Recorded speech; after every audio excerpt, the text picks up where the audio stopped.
Thank you to the folks at home for sticking around. You know, educators across the state of Florida want to provide every child an accurate and quality education that is fully funded. But year after year, we see certain politicians consistently deny certain children the resources they need by channeling our taxpayer dollars away from public schools only to hand them over to for-profit private schools. Here to continue the conversation is our next guest, Carol Cleaver, an Escambia County Educator and member of the Escambia Education Association. Welcome, Carol.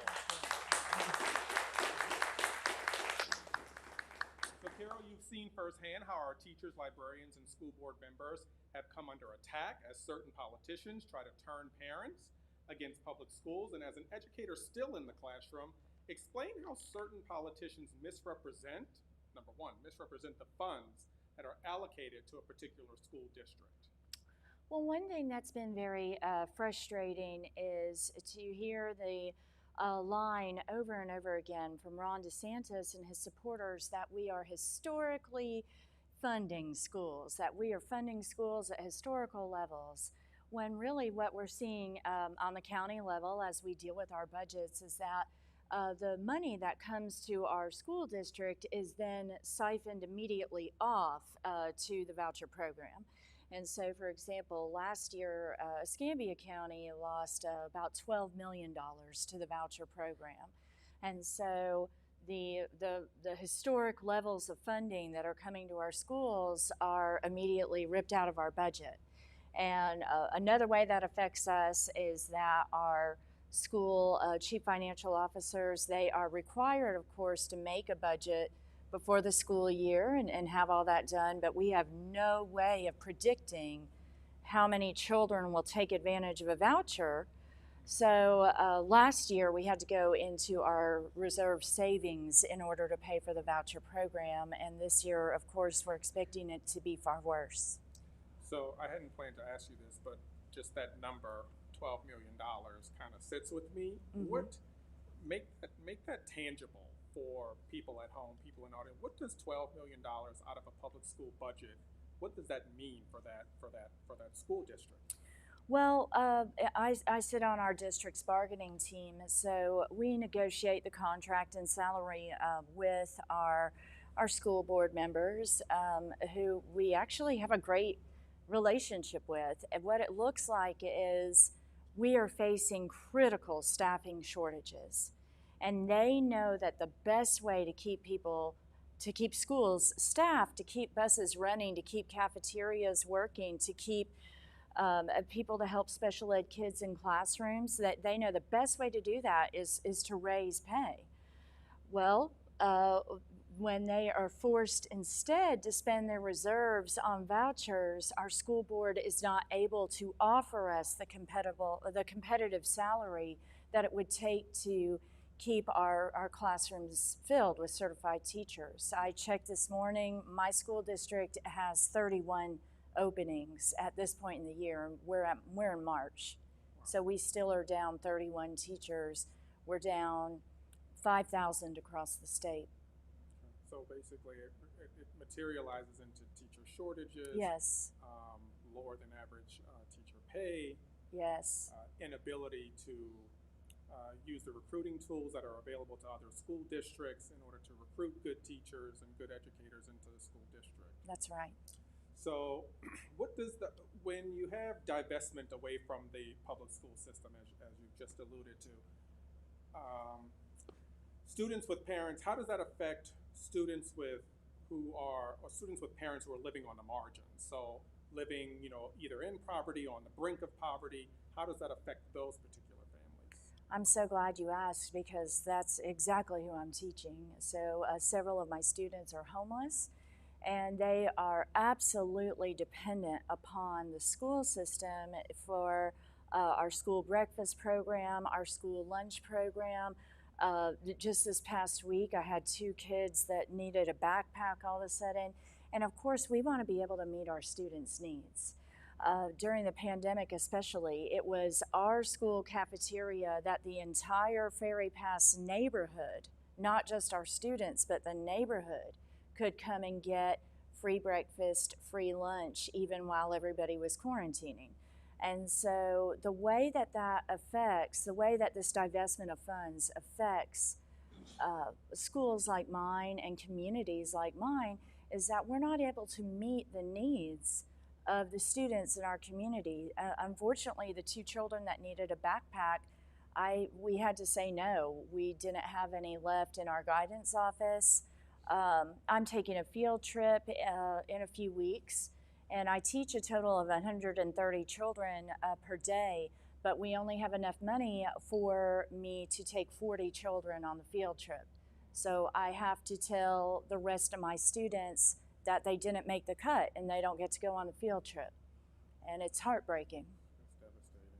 It is devastating. So in previous segments, we talked about how the vouchers, in most cases, don't even fund the entire tuition of the for-profit school. So when you are responsible for educating students whose parents are living in poverty or in some cases unhoused, a voucher school is not even an option for them. Because I know some people would say, well, we're giving them this voucher school so they can go to a better non-failing school. But if there is an economic gap between the cost of the tuition of that for-profit school, these are families that are just literally trying to make ends meet. They don't have, $3,000. Many of the parents of the children that I'm teaching don't have cars. So it is difficult for them to even come to our own school when we have literacy nights and, bingo for books nights. It's difficult for them to even come to our school, much less drive, to some different neighborhood to take their child. They are dependent upon the school bus system so that their child can have access to education. And vouchers is just something that in no way would help any of the children that I'm teaching. And you are still in the classroom. Yes, sir. Mr. Hottenstein is still in the classroom as well.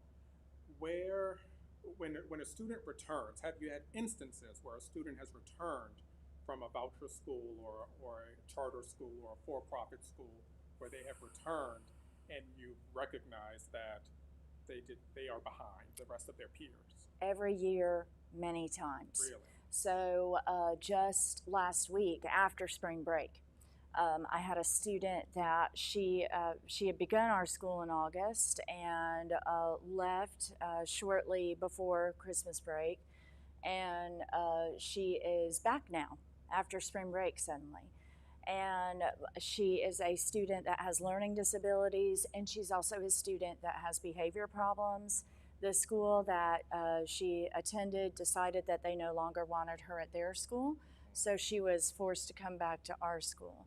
Her learning disabilities have not gotten any better, of course. Her behavior problems have not gotten any better, but she lost 3 months of learning in the public school system where she did have an individualized education plan and where she did have a behavior plan. She lost those things for the months that she tried out a voucher school. That's just one example of many where they've come back and we're responsible for their test scores, yet during part of the year they might have been in a school where the teachers don't have to be certified. They're not held accountable in any way. They're not even held accountable to what type of curriculum they're giving these kids. So maybe she didn't even learn science while she was gone. I don't know.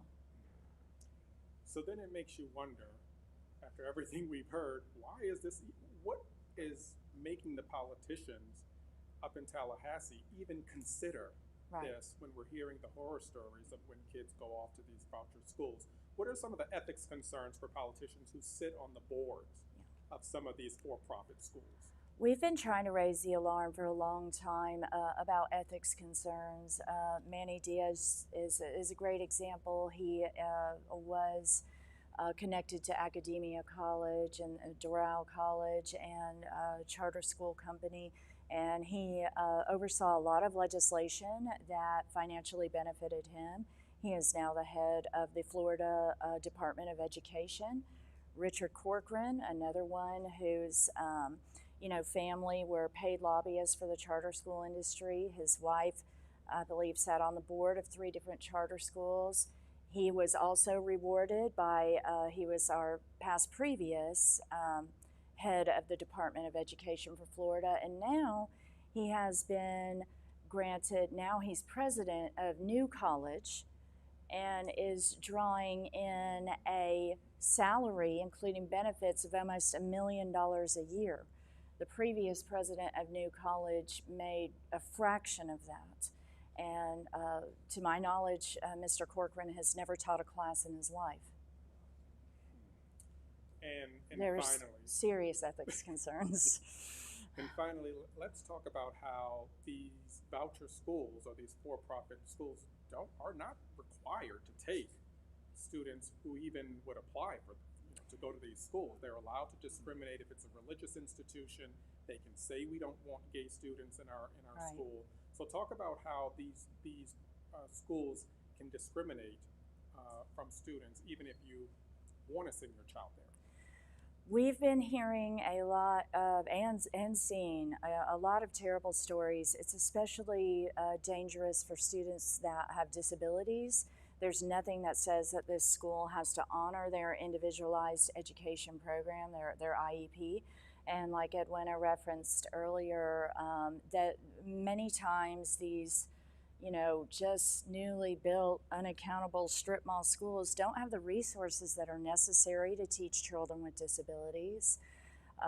It's very, we found cases of the school contract says that if you have parents that are part of the LGBTQ community, or if you yourself identify in that community, you will be kicked out. You will be asked to leave. So we have extreme concerns about equity when it comes to these types of schools. They're not accessible to everyone. Carol Cleaver from the Escambia Education Association, making us all feel great. Thanks for coming today. So sorry. Thank you. And when we come back, we'll take questions from the audience and maybe even a few questions from the viewers at home. Stay tuned. We teach kids to dream big for their future, to be the next Jane Goodall, the next Oprah, the next Sonia Sotomayor. But now kids have learned they don't have to wait, and they're making our future better. Let's have their backs. Fight for great public schools for all. Gen Z brought us TikTok, mom jeans, and this word. But there are bigger trends we can thank them for. Passionate activism, better awareness, and more acceptance for everyone. These kids want to keep moving the world forward. Those who want to silence them want to take us backwards. So get involved and make sure our kids are getting an education that empowers them to make a better future.